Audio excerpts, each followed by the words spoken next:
Hola, ¿qué tal? ¿Cómo estáis? Bienvenidos, bienvenidas y bienvenidos un día más al canal. Yo soy Rocío y esto es Libros al Alba. En el vídeo de hoy vengo a hablaros de una iniciativa de la que no pude hablar en un podcast que hice específico con iniciativas del mes de octubre, que ya sabéis que hay varias, pero yo lo grabé antes de que se anunciase esta iniciativa. Y es que Laura de Daluna Books ha propuesto el Octubre Clásico. ¿Y en qué consiste? Pues básicamente en la lectura de libros que pertenezcan a este momento temporal, ¿no? Lo que se considera un clásico. En cualquier caso, pues eso, yo vengo a hablar de un top de libros clásicos que para mí, pues eso, son de lo mejorcito que he leído dentro de este tipo de literatura y que además, para rizar un poco más el rizo, también podrían pertenecer a la iniciativa de la autora Soft. Es decir, vengo a hacer un top de mis clásicos favoritos escritos por mujeres. Pero antes de empezar, os cuento como siempre de qué maneras podéis apoyar al canal, y es que pues podéis suscribiros, darle a la campanita, darle a me gusta o no me gusta, compartirlo con otras personas porque bueno, pues así tiene más alcance, y por supuesto dejadme un comentario con libros clásicos escritos por autoras que os han encantado.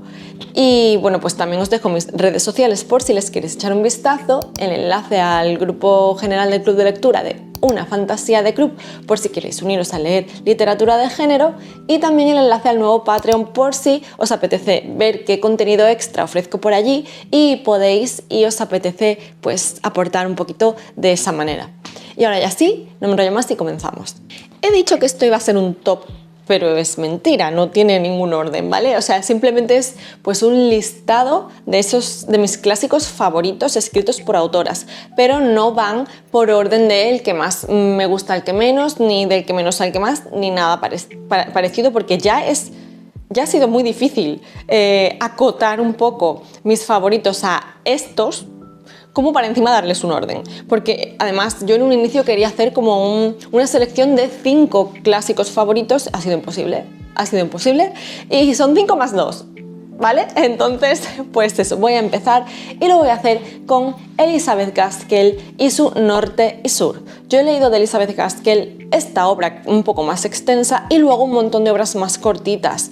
Entonces, bueno, pues mi bagaje con la autora ha sido amplio en cuanto al número de obras, pero ya digo que sé que tiene obras más extensas. Me encantaría leer sus cuentos góticos, me encantaría leer Hijas y Esposas, me encantaría leer unas cuantas obras más de las que tiene extensas. Yo creo que de todos modos el estilo ya lo he conocido bastante bien, ¿no? Porque tengo esta obra extensa y como digo, Cranford, La Prima Phyllis, La Casa del Páramo, tal. Hay unas cuantas que tengo también leídas de ella y que han sido maravillosas, dentro de que se maneja muy bien en historias cortas y en historias largas.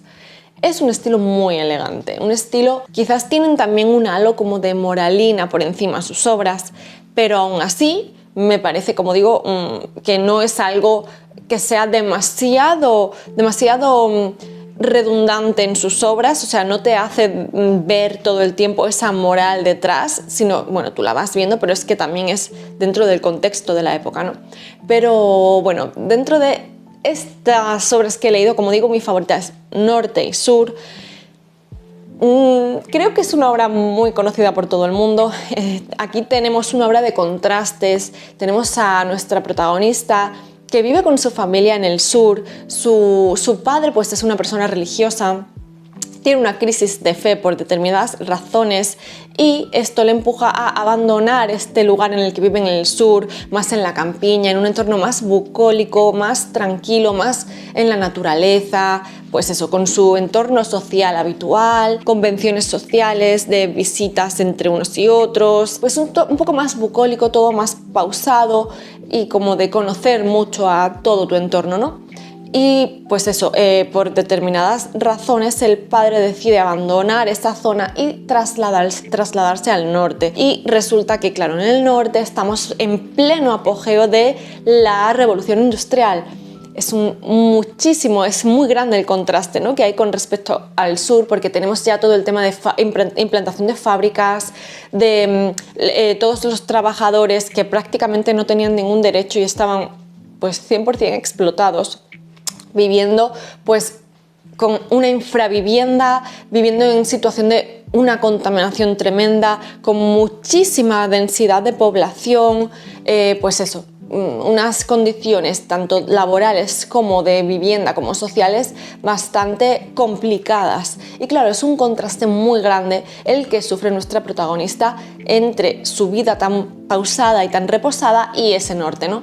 Pero claro, vamos viendo cómo en un inicio a ella le choca, pero intenta hacerse con un hueco, con una rutina, empieza a conocer y a interactuar con la gente que está viviendo en este norte más industrializado, y pues empieza a generar vínculos y empieza además a querer luchar y a apoyarlos un poco en la obtención de derechos.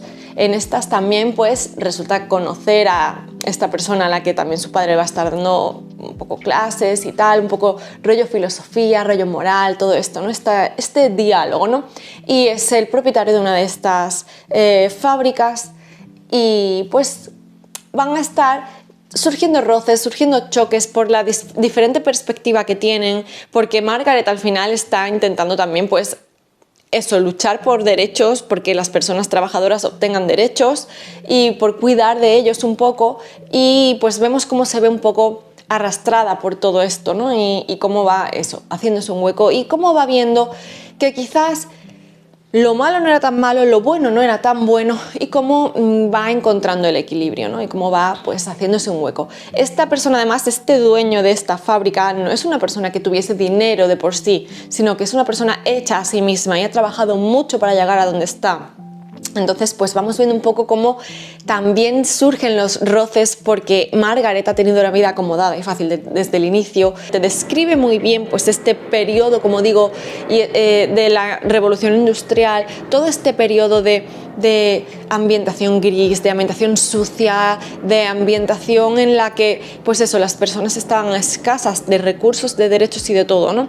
Y toda esa insalubridad, bueno, pues está como muy bien retratado, ¿no? Entonces estás muy dentro de la historia, está muy bien escrito. La verdad que es una obra muy completa, una obra de vida y una obra que te retrata muy bien un periodo histórico muy interesante. Así es que, de verdad, dad una oportunidad a Elizabeth Gaskell y leed esta obra, que se lee muy rápido. La veréis bastante gordita, se lee muy rápido y muy ágil, no es nada compleja. Por supuesto, una de las que para mí, yo creo que me cuesta decirlo, pero yo creo que esta ha sido mi favorita durante mucho tiempo, y no porque sea una novela de amor, que es lo que vengo a decir. Mi favorita es Cumbres Borrascosas.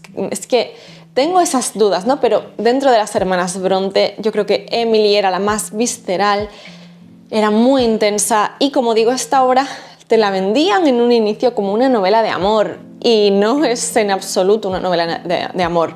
Tenemos aquí un referente de la novela gótica, con una vivienda, una ambientación, unos personajes muy oscuros, muy grises, y desde luego no es una novela de amor, sino una novela del mal amor, de aquello no deseable, de cómo se puede malograr algo que puede empezar de una manera como siendo un sentimiento bonito, y que en absoluto deriva en eso, ¿no? Ni en cómo se tratan. De hecho, además, esta obra tiene una estructura un poco diferente, porque empezamos como en el futuro, empezamos desde el punto de vista de un narrador externo que llega a nuestra vivienda de Cumbres Borrascosas, llega a esta zona y tal, y entonces pues le van contando la historia de lo que ocurrió allí, y pues eso, vamos como conociéndola a través de la boca de otra persona, ¿no? Y vamos viendo a los personajes en esas dos líneas temporales para saber por qué pesa tanto esa atmósfera, por qué es tan gris, por qué es tan opresiva, ¿no? Y por qué esa vivienda parece casi que estuviese maldita por todas esas emociones que se vivieron, ¿no? No tiene nada que ver con una novela de terror tampoco, ni nada de esto, sino que eso, tira de una ambientación gris, una ambientación oscura, te describe esos páramos con esa naturaleza inhóspita, con ese frío, con ese cielo gris siempre nublado, siempre sin ese sol, sin esa luz, ¿no? Entonces, pues ya solo en cuanto a la ambientación atmosférica, ya te genera una sensación de eso, de frío, de desasosiego, de angustia. Pero es que además pues nos está contando la historia de dos personas que comenzaron queriéndose quizás o teniendo ese sentimiento que podían ser los inicios de algo bonito, y cómo se torna en algo pues prácticamente torturador, algo que les devora por dentro. Es una sensación de un amor que no pudo ser y que les arranca pues el alma, ¿no? Y las entrañas. Y pues tenemos a una persona, una familia que es un poco más pudiente y que pues tiene a una de sus hijas parece que empieza a sentir algo por uno de los hijos dentro del servicio, ¿no? Entonces, claro, es algo que sabemos que nunca va a poder ser. Ambos tienen esta sensación, ¿no? Y tienen un tira y afloja y parece como que sí, que no, que juguetean, que tal. Evidentemente llega un punto en el que saben que sus caminos se van a separar. Es todo, pues eso, muy tortuoso, muy perturbador, con muchísimas emociones, mucha visceralidad, y claro, ocurre que el tiempo va pasando y esa sensación, ese sentimiento de lo que pudo haber sido y no fue, se queda dentro y se convierte en algo turbio, en algo terrible, pero es maravillosa, es una obra, como digo, muy visceral, muy emotiva, muy intensa, y evidentemente no vayáis buscando una historia de amor porque está muy lejos de ser deseable todo lo que pasa en esta historia.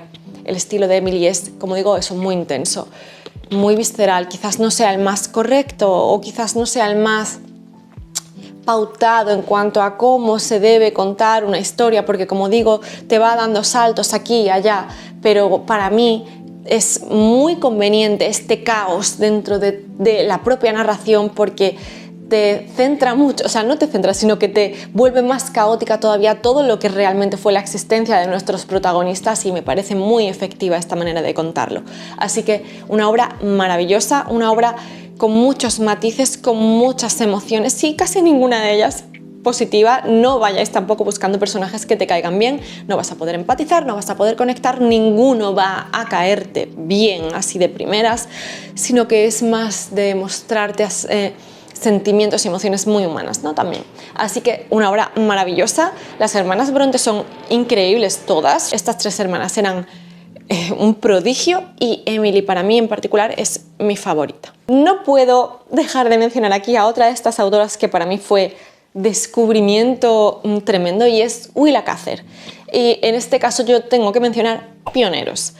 Leí previamente, había leído ya Una dama extraviada, y sí, me gustó, pero sin más. No fue el boom para mí, ¿no? Pero de repente leí Pioneros y descubrí un tipo de lectura, de literatura, que me fascinaba, y era esta literatura mucho más bucólica, o sea, bucólica en el sentido de ese contacto con la naturaleza, pero por otro lado dura precisamente por esto mismo. Y este periodo en el que hablamos de pioneros, de gente que emigraba para buscar un futuro mejor, en este caso pues desde Europa hasta Norteamérica, ¿no? Y cómo era pues esa llegada siendo extranjeros, cómo era esa llegada teniendo que buscarte pues un futuro y labrarte un futuro desde la nada, desde la tierra, y cómo tenías ese huequito, ¿no? Y esa parcela que en realidad tú no sabías cómo iba a funcionar, no sabías si ibas a poder sacar partido de ella, si ibas a poder tener algo, si esa tierra te iba a dar algo, ¿no? Y estabas pues desde el entorno más inhóspito, más crudo y más duro, tenías que buscarte el futuro.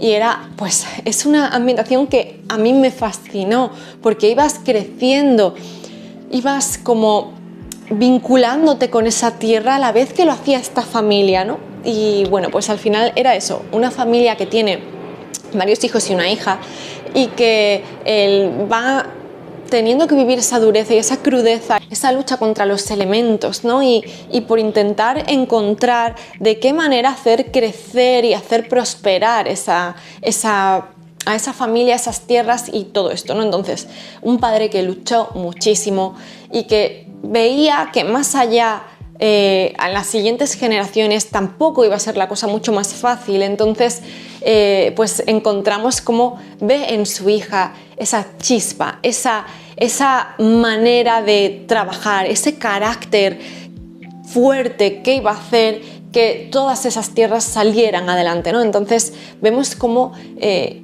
por encima de sus hijos él cree que es su hija la que va a conseguir sacarlo todo y le pide ayuda, le pide que sea ella la que se haga cargo de todo, que tome las riendas y que saque adelante a su familia cuando ya él no pueda hacerlo, ¿no?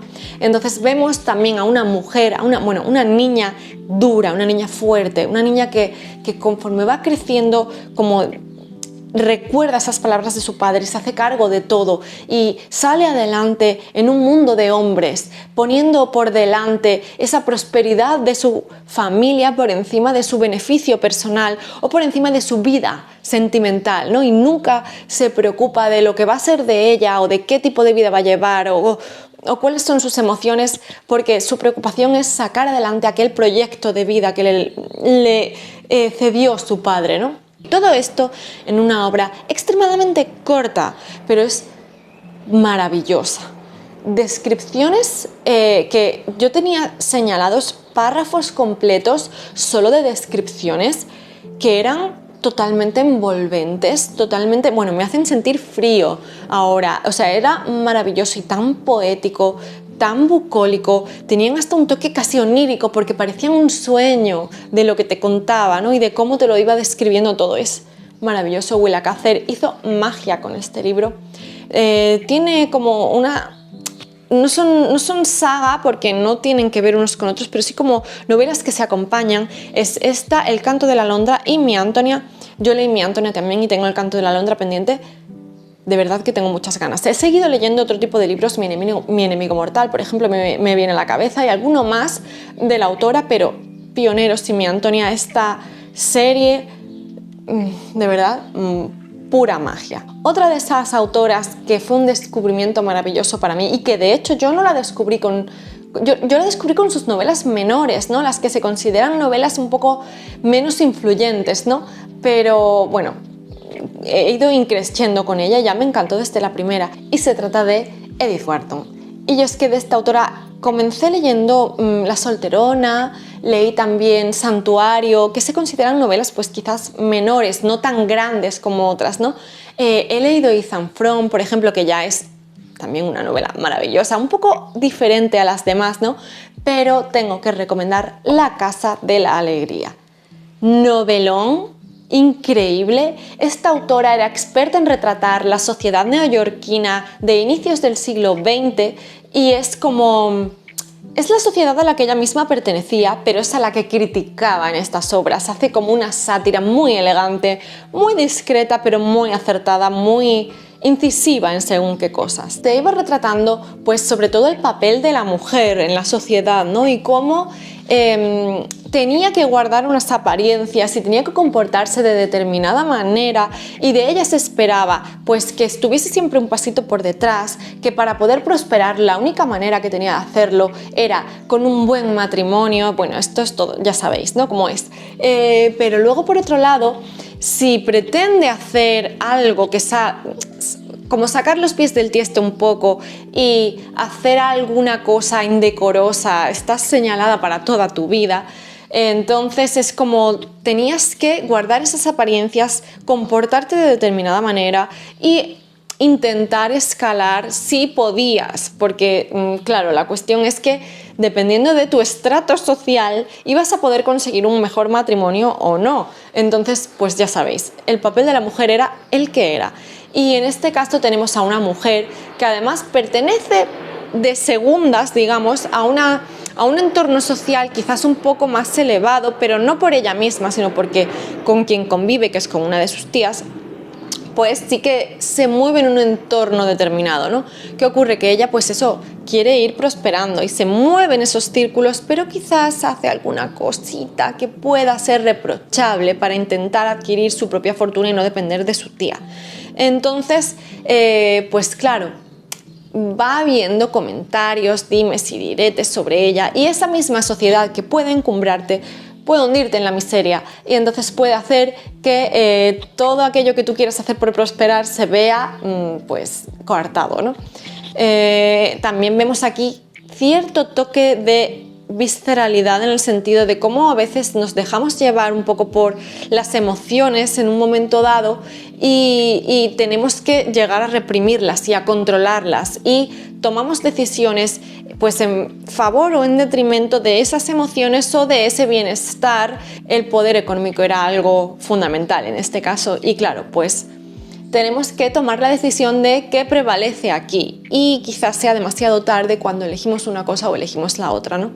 Entonces, bueno, pues la verdad es una novela que te retrata muy bien esa sociedad, cómo nos veíamos señaladas, cómo nos veíamos apartadas y repudiadas por la sociedad, o cómo éramos pues ejemplo a seguir, éramos digamos el foco de todos los buenos comentarios y los halagos, y pues eso, esa misma sociedad que te lleva arriba te lleva abajo, y cómo no te puedes fiar porque en un momento dado ese mismo que te está hablando bien a la cara, por detrás te está haciendo la cama, ¿sabéis, no? Una obra muy interesante también, muy intensa, y con de nuevo un estilo que tiene la autora muy pulido, muy correcto de nuevo, pero dentro de toda esa educación y todo ese halo de corrección te está lanzando las pullitas, ¿no? Y te está dejando ahí el mensaje. Así que me encantó la autora también. También tengo que mencionar aquí, es que este es un clasicazo, Mujercitas de Louisa May Alcott. Es que me encantó, pero además es que yo he visto también todas las adaptaciones de las anteriores, de La Casa de la Alegría creo que hay, no la he visto, de Pioneros no tengo idea de si hay algún tipo de adaptación o no, de Norte y Sur también hay, y yo vi la miniserie de la BBC que me pareció maravillosa, me encantó, y pues como digo, de Mujercitas he visto múltiples adaptaciones y me han gustado pues todas, maravillosas. Es una historia de 5 hermanas, ya sabéis, y es una historia vital al final, ¿no?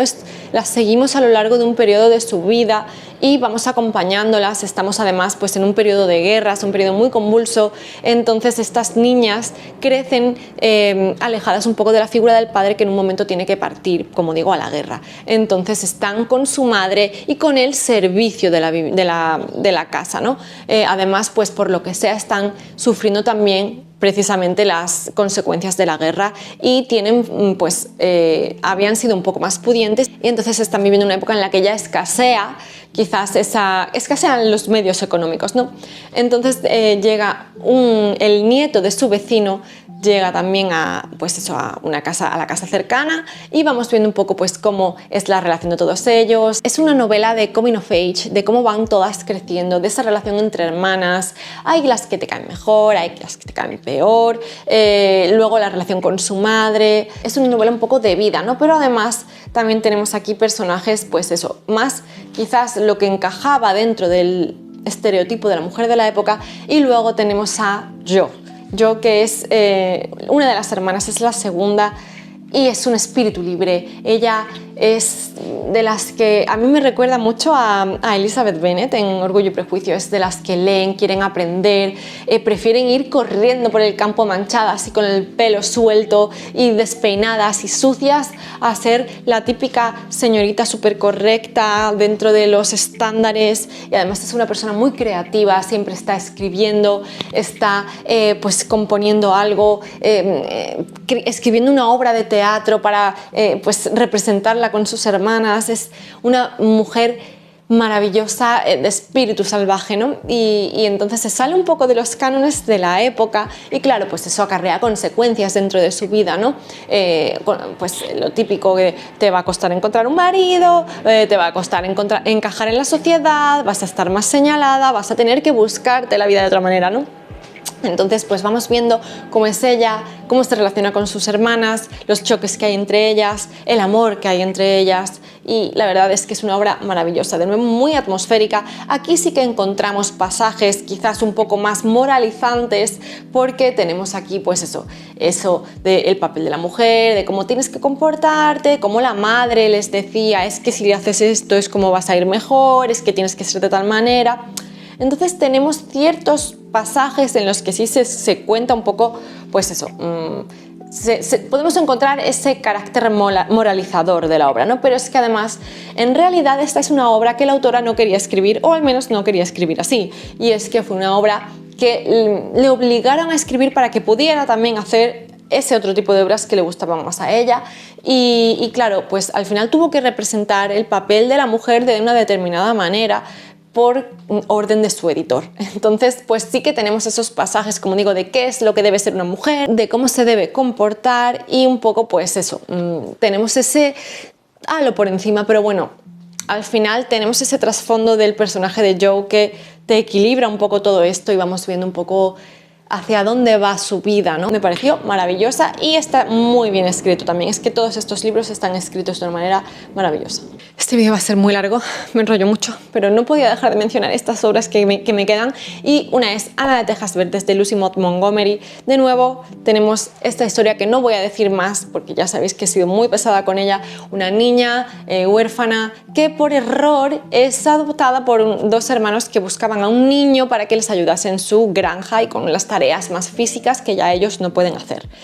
Ana es una niña maravillosa, es una niña que puede resultar cargante y que por eso quizás no le gusta a todo el mundo, pero es que para mí es maravillosa por esa creatividad, por esa capacidad de ver la belleza en situaciones que a lo mejor no son tan bellas, de apreciar todos esos pequeños detalles, de apreciar el paso de las estaciones como algo hermoso, me encanta porque recuerdo ahora mismo una frase que era como que le encantaba vivir en un mundo en el que existieran los octubres, ¿no? Es que de lo más mínimo hace algo bello y saca siempre, sabe apreciar todo lo bonito, ¿no? A pesar de que vive cosas muy duras, pues ha tenido que, para poder salir adelante y no hundirse y no vivir una infancia terrible, ha tenido que saber encontrar lo bonito de cada cosa, ¿no? Y saber sacar una sonrisa y luchar de la mejor manera posible contra aquello que ella consideraba que no era adecuado, ¿no?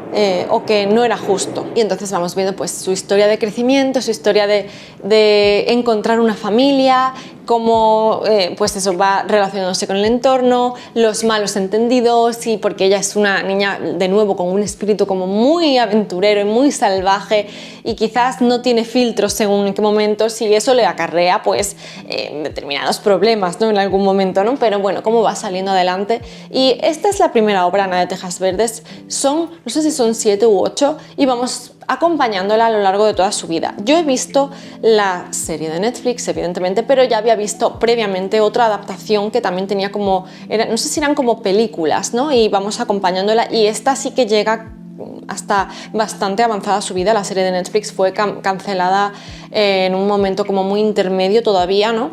Pero la otra, la miniserie o las películas sí que fueron avanzando y vemos a una Ana ya adulta, ¿no? Pero bueno, en cualquier caso a mí las adaptaciones me gustaron mucho y esta obra por escrito es que me parece maravillosa, de nuevo muy bucólica, muy de relación con la naturaleza, muy hermosa en cómo te describe todo, ¿no? Entonces es dura también porque la vida tiene momentos muy difíciles y Ana los vive y los transita y tú la acompañas en sus emociones intensas, ¿no? Y en esos momentos difíciles también es muy bonita. Y ya no quería dejar pasar este vídeo porque evidentemente me diréis, oye Rocío, ¿qué pasa con esta autora? Pues sí, pero es que de esta no puedo, todavía no he sabido escoger cuál es mi obra favorita y tengo que decir, pues obviamente Jane Austen en toda su amplitud, ¿no? Y quizás mi menos favorita hasta el momento haya sido La Abadía de Northanger, pero me queda por leer Mansfield Park y yo creo que esa va a ser la que menos me guste, sinceramente.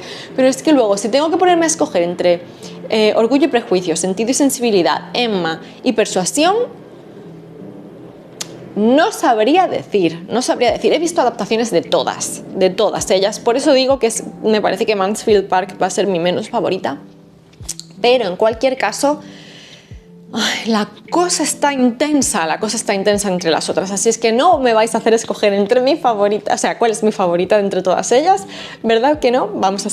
Pues sencillamente vamos a hablar aquí de Jane Austen, de su delicadeza, de su elegancia, de su manera de hacer humor sutil por encima de todo esto, de su manera de representar a las mujeres, de su manera un poco de retratar a algunos personajes y su eterna búsqueda por un buen matrimonio, de cómo algunas no se dan cuenta de la misa a la media, de cómo algunas se creen más listas que otras, de cómo, no sé, cómo pasa la vida, ¿no? Y yo creo que son novelas ligeras, son novelas bonitas, son novelas con un tono generalmente optimista y positivo y muy delicadas, y a mí me gusta mucho y tiene eso, un sentido de la ironía, es como eso, muy sutil todo, pero oye, te lo enseña y te lo muestra ahí y a mí me encantan todas sus obras, ya digo, quizás Orgullo y Prejuicio sea buque insignia de su obra porque además ha sido, yo creo, la más adaptada a medio audiovisual y que tiene muy buenas adaptaciones, ya digo, a mí la de Keira Knightley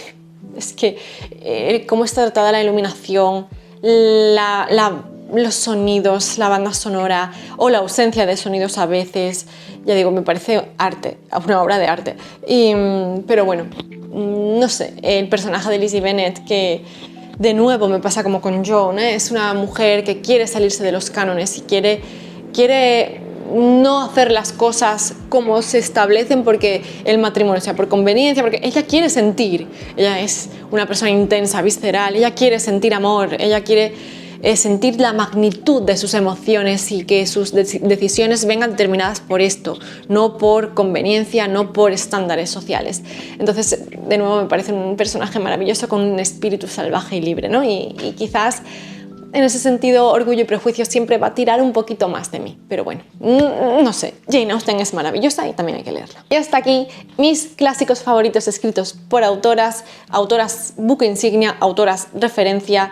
Y espero que os haya gustado. Me he puesto un poco intensa, pero es que todas estas obras me maravillan y claro, cuando hablas de favoritos, pues la cosa se te va de las manos. Dejadme saber, como he dicho antes, cuáles son vuestros clásicos favoritos escritos por autoras y si coincidimos en alguno o estáis de acuerdo con algunos de los que yo he dicho. Recordad además que esta iniciativa de Octubre Clásico parte de Laura de Daluna Books, así es que podéis encontrar mucho más contenido relacionado con clásicos en sus cuentas tanto de Instagram como de YouTube, así que pues pasaos por allí porque es que de verdad vais a tener mucho contenido. Y ya solo recordaros que tenéis aquí debajo mis redes sociales por si les queréis echar un vistazo, el enlace al grupo general del Club de Lectura por si queréis uniros a nuestras lecturas conjuntas y el enlace al Patreon por si podéis y queréis aportar de esa manera al canal y ver el contenido extra que subo por allí. Muchísimas gracias por estar en un vídeo más y nos vemos en el siguiente. Chao.